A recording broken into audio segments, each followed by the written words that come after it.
Bonjour, nous allons voir dans ce cours non seulement les rapports entre le toilettage et l'éducation du chat, mais aussi quelques généralités sur les différentes manières de manipuler ce magnifique animal. Le toilettage fait partie intégrante, à notre avis, de l'éducation du chat, et un chat bien élevé devrait se laisser toiletter sans opposer de résistance, sans chercher à s'enfuir, ou plus inacceptable encore, sans faire mine d'utiliser pour se défendre griffes ou dents. Un tel résultat devrait être obtenu dès l'issue de la socialisation. Je répète, un chat normalement socialisé ne devrait pas chercher à mordre ou à griffer lorsque l'on entreprend son toilettage. Cela dit, bon, ce n'est pas du tout une raison, si ce n'est pas le cas, pour laisser tomber les bras. Ce qui n'est pas acquis par la socialisation peut cependant se gagner, avec effectivement patience et longueur de temps, par l'accoutumance. Vous habituerez peu à peu votre partenaire à tolérer l'ensemble des gestes du toilettage en exigeant de ce dernier la passivité nécessaire. Faites preuve de fermeté, d'entêtement. Soyez persuadé que votre chat finira par comprendre et accepter toujours un peu plus votre point de vue. Et puis, il y a autre chose. Sachez que même un chat parfaitement socialisé, parfaitement primo-éduqué si vous préférez, fera plus tard, malgré cela, ce qu'on appelle des caprices et prétendra un jour ne plus vouloir ceci ou cela. De telles manifestations, pour être parfaitement prévisibles et donc normales, n'en seront pas moins combattues avec fermeté, sitôt les premières velléités d'apparition, et donc ne seront jamais tolérées. Après tout, rappelez-vous que votre chat est votre invité. Il doit donc accepter les règles de votre domicile et son toilettage fait partie de ces règles. D'ailleurs, votre chat le comprendra très vite, s'inclinant très rapidement devant votre volonté bienveillante, certes, mais non moins empreinte de toute la fermeté nécessaire, fermeté qui d'ailleurs à long terme rassure et apaise votre petit camarade.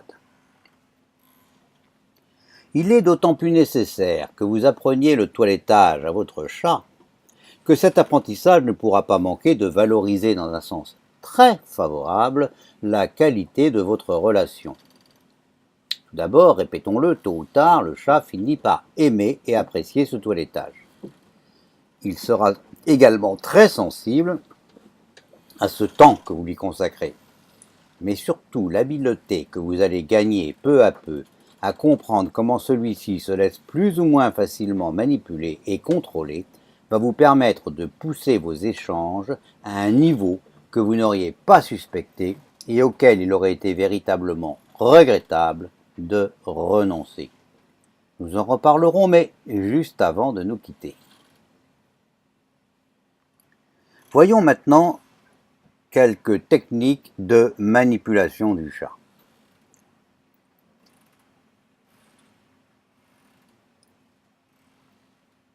Le chat n'a pas besoin d'apprendre qu'il ne doit jamais utiliser ses griffes et ses dents dans les conditions de sa vie sociale. Sachez que la question de savoir s'il le sait de naissance ou s'il l'a appris au cours de ses premières semaines, de ses jeux avec les membres de sa fratrie ou encore avec sa mère, peut se discuter. La réponse étant peut-être une combinaison des deux. Mais pour ce qui nous concerne, à présent, peu importe. Vous n'avez pas besoin d'apprendre à votre chat qu'il ne doit jamais utiliser ses armes contre vous ou contre les membres de votre famille. Il sait que ça fait mal et il sait qu'il n'en a pas le droit. Cela, il l'a appris pendant la socialisation en jouant avec ses frères et sœurs ou encore avec sa mère. Tout ce que vous avez à faire est seulement de l'entretenir dans ses heureuses positions de départ, par exemple en n'autorisant jamais le moindre écart. Comment ? Vous savez, le chat comprend très bien les gestes un peu vifs de désapprobation et les intonations de la voix humaine. On croit toujours que le chien comprend facilement l'homme, c'est vrai, mais c'est à peu près aussi vrai du chat, qui d'ailleurs doit vivre avec l'homme depuis à peu près aussi longtemps que le chien. En conclusion, le chat de compagnie doit se laisser manipuler sans présenter de résistance. Cela dit, il peut cependant se produire que dans tel ou tel contexte, vous ayez affaire à des spécimens moins bien élevés et que vous entendiez ne pas vous trouver pris au dépourvu. Si vous pensez entrer dans cette catégorie, vous trouverez quelques indications générales dans les pages qui suivent.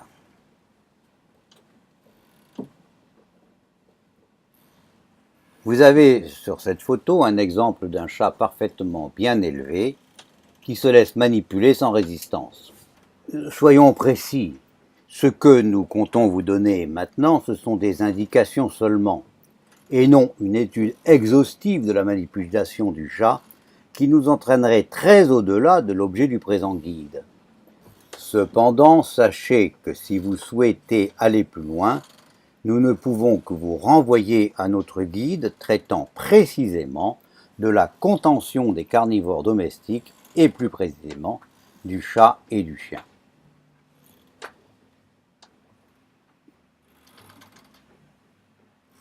Les chiens et les chats, et d'ailleurs un très grand nombre de mammifères, ont en commun un repli de peau et de masse graisseuse et musculaire sur le dessus de la région du cou.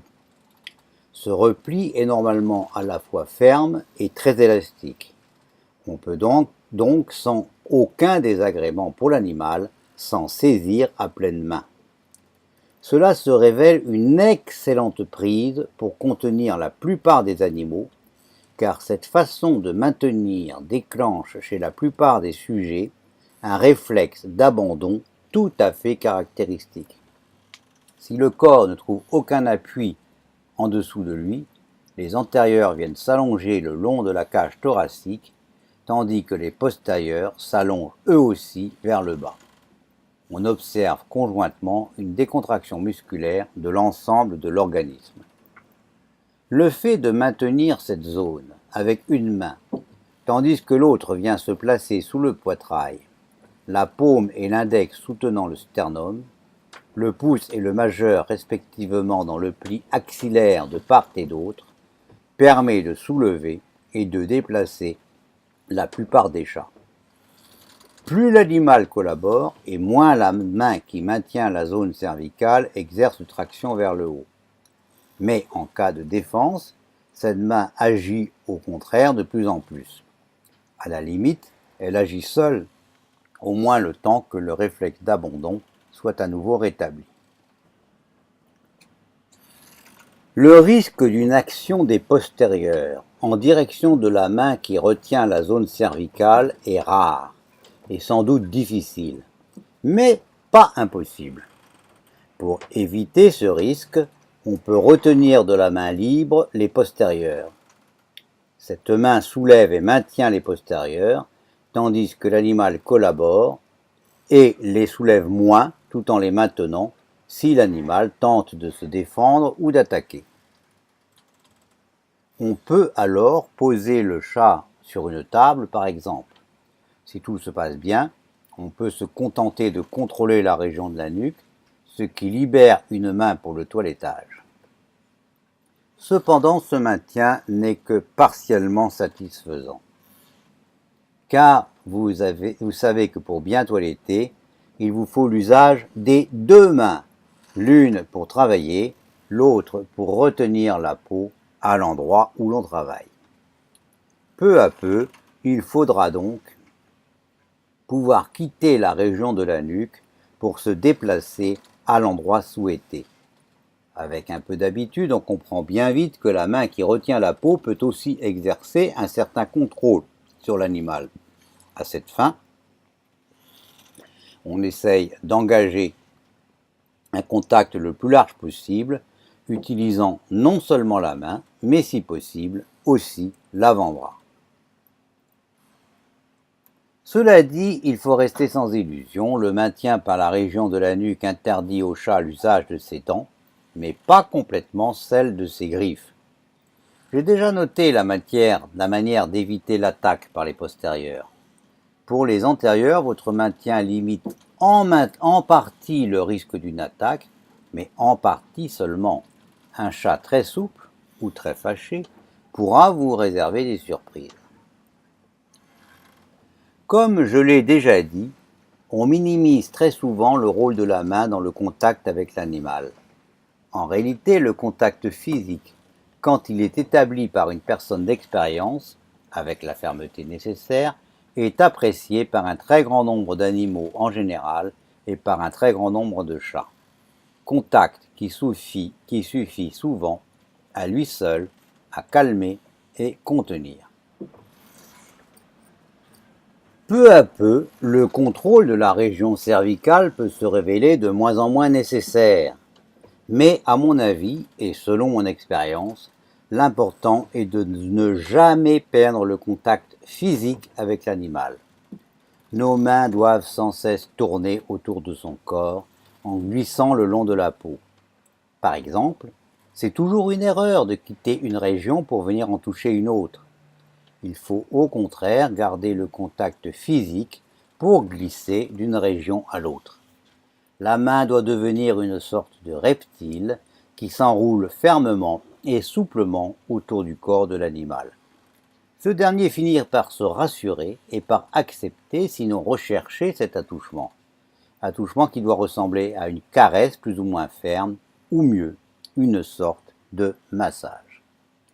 Dès les premiers signes d'insoumission ou d'énervement, il peut être prudent de revenir au maintien de la zone cervicale. Le simple contact physique peut parfois suffire à calmer et contenir le chat. Le contact plus ou moins appuyé du repli de peau au-dessus de la zone cervicale permet, dans la très grande majorité des cas, d'obtenir à la fois immobilisation et sérénité de l'animal. Dans certains cas plus difficiles, on peut être amené soit à utiliser un accessoire, une petite laisse, soit à agir à plusieurs. Contrairement à l'idée que l'on s'en fait, on retient très facilement et pratiquement sans risque un chat à l'aide d'une laisse. L'idéal est de disposer sur la table d'une potence. On passe la laisse autour de la potence et l'on retient l'extrémité avec la même main qui vient tenir les postérieurs, comme vous le voyez sur la photo.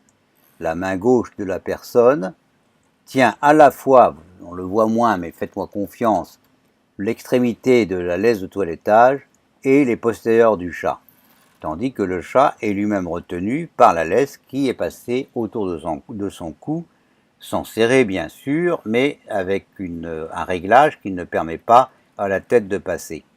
Contrairement à ce qu'on pourrait croire, l'immense majorité des chats supportent assez bien ou très bien ce type de contrôle.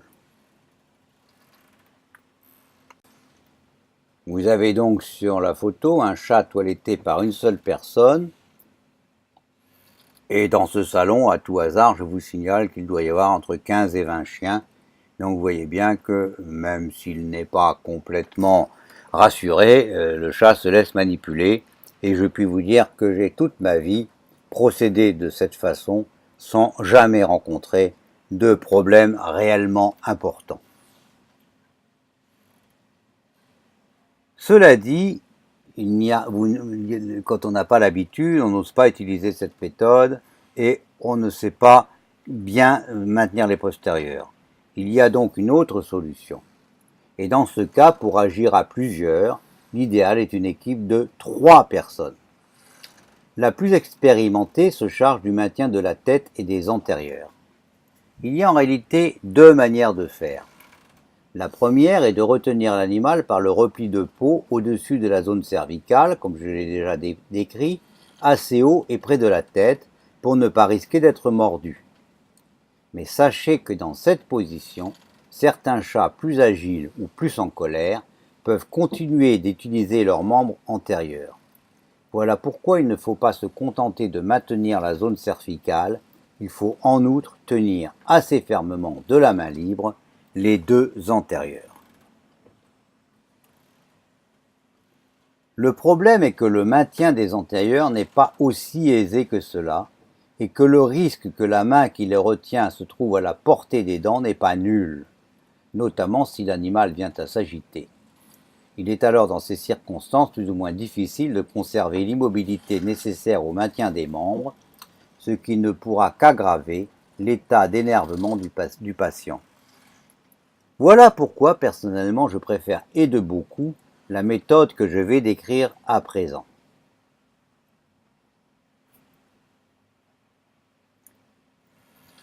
Venir placer le pouce et l'index de chaque main en arrière de la tête de l'animal, les deux index d'une part comme les deux pouces d'autre part sont donc en contact deux à deux, les index sous la gorge, les pouces sous la nuque. Les trois autres doigts de chacune des mains sont alors disponibles pour venir tenir et contrôler chacun des antérieurs. Vous avez sur votre photo la position des mains, pouce contre pouce, index contre index, les trois autres doigts étant disponibles. Cette image essaye de vous montrer comment vous allez procéder rapidement. Pouce et index maintiennent la tête et les trois autres doigts maintiennent les membres.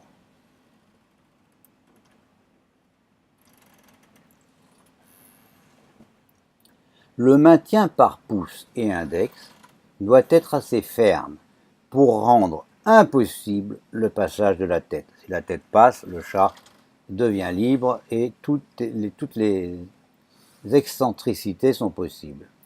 Donc il faut rendre impossible le passage de la tête, mais en même temps, ce contact ne doit exercer aucune pression sur le dessous du cou. Pression qui serait de nature à gêner la respiration, voire à provoquer un début d'étranglement sanguin. Autrement dit, on maintient la tête, juste pour qu'elle ne passe pas, mais on ne serre pas du tout le cou pour que le chat puisse respirer et ne pas risquer de subir un étranglement sanguin qui serait évidemment très dommageable. Les mains ne doivent pas seulement maintenir, elles doivent surtout calmer et rassurer. Pour cela, on pratique des petits mouvements des index et surtout des pouces qui sont ressentis par l'animal comme des massages de la nuque qu'il finit par apprécier. Quand on a l'habitude avec les pouces, sans desserrer sa pression, on arrive à masser la nuque et cela finit par rassurer l'animal et même il finit par apprécier ces contacts. Ne pas hésiter non plus à utiliser la parole, peu importe ce que vous dites, mais dites-le de la voix la plus basse, la plus apaisante et la plus encourageante dont vous soyez capable.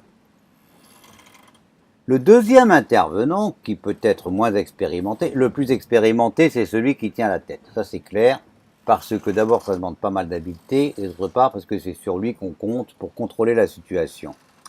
Le deuxième intervenant, peut-être moins expérimenté, il n'a qu'une seule mission, maintenir les postérieurs en position allongée. Il est très important que cet intervenant ne lâche pas ses postérieurs, et cela sous aucun prétexte.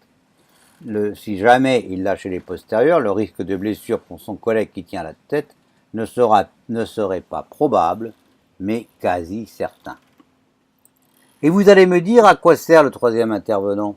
Comme vous le devinez, le troisième intervenant peut désormais travailler en toute sécurité. Lorsqu'on travaille à trois, de cette façon-là, je peux vous le dire d'expérience car je l'ai fait des milliers de fois, on peut toiletter n'importe quel chat, même un chat qui n'a jamais été toiletté, en toute sécurité pour le chat et pour les trois intervenants. Cela dit, il est vrai que travailler à trois, ça coûte 3 fois plus cher, et donc c'est une opération qui doit être facturée un certain prix, mais c'est ce que méritent les clients qui ont des chats mal socialisés.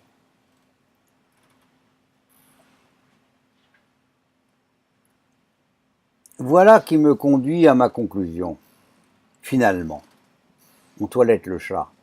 Pour lui, pour vous ou pour vous deux. Je vous dois une confidence. Finalement, j'ai passé une bonne partie de mon existence à toiletter des chiens et des chats et à aider leurs propriétaires à bien vivre en leur compagnie. La question se pose, mais pourquoi?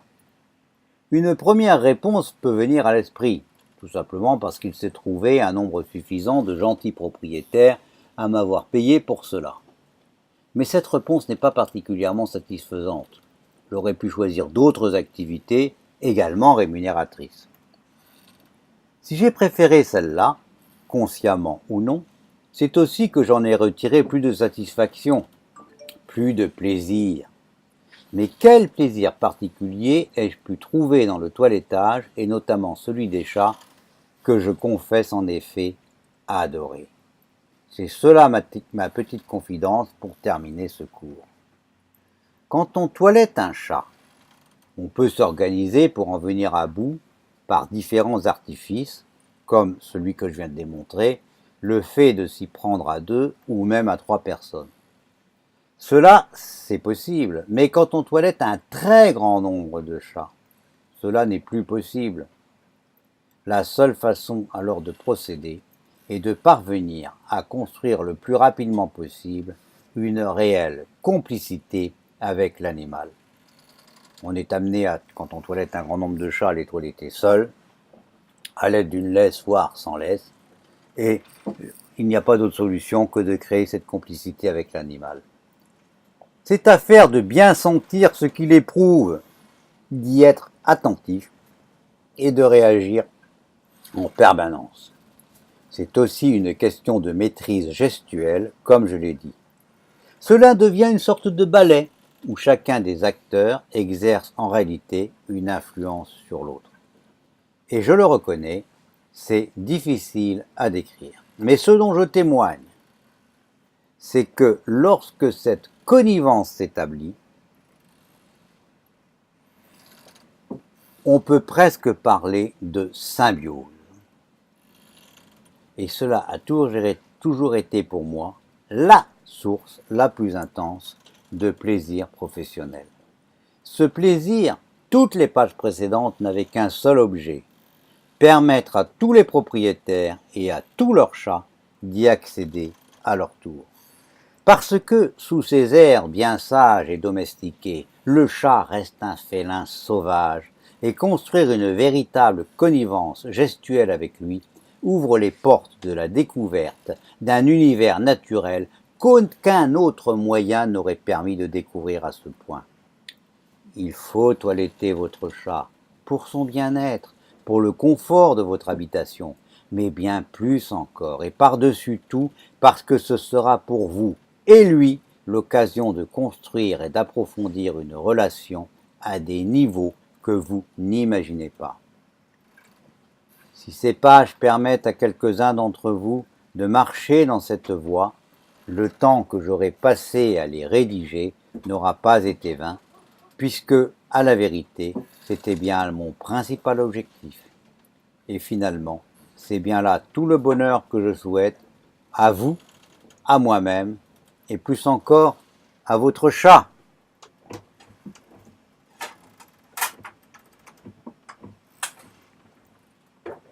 C'est sur ces paroles que je conclus cet entretien, vous remerciant de votre attention et vous disant à bientôt pour aborder quelques techniques gestuelles qui vous permettront rapidement et facilement de toiletter votre chat. Merci de votre attention, à bientôt.